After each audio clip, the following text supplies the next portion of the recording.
সবার আগে বলি যে ঠিক এক মাস আগেই এই দুর্বিষহ একটা ঘটনা, বর্বর নারকীয় ঘটনাটি ঘটেছিল, অপারেশন যেটা হয়েছিল পাহেলগামে। ২৬ জন মানুষকে ধর্ম দেখে দেখে মারা হয়েছিল। দেখুন, সেই সময় অনেককে শুনেছিলাম যে ধর্ম দেখে দেখে নয়, মানুষকে মারা হয়েছে, কিন্তু পরবর্তীকালে একটা পাল্টা ন্যারেটিভ তৈরি করারও চেষ্টা হয়েছিল। আমরা দেখেছিলাম যে যারা যারা ভিকটিম, তারা তাদের স্ত্রী, তাদের পরিবার কিভাবে বলেছেন, টেলিভিশনে বলেছেন, বিভিন্ন জায়গায় সোশ্যাল মিডিয়ায় পাওয়া যায়। আমার একটা প্রশ্ন রয়েছে মৌপিয়া, উল্টো দিক থেকে, যে রাহুল গান্ধী, যেটা নিয়ে আপনাদের প্রতিবেদনে দেখলাম, রাহুল গান্ধীর রক্তে সিঁদুর বইবে না?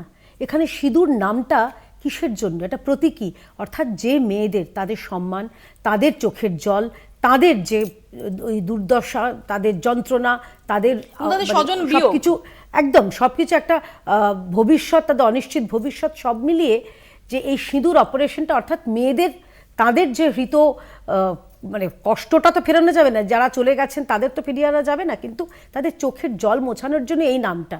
তো আমার মনে হয় শুধুমাত্র প্রধানমন্ত্রী কেন, রাহুল গান্ধীরও ধমনীতে বওয়া উচিত সিঁদুর।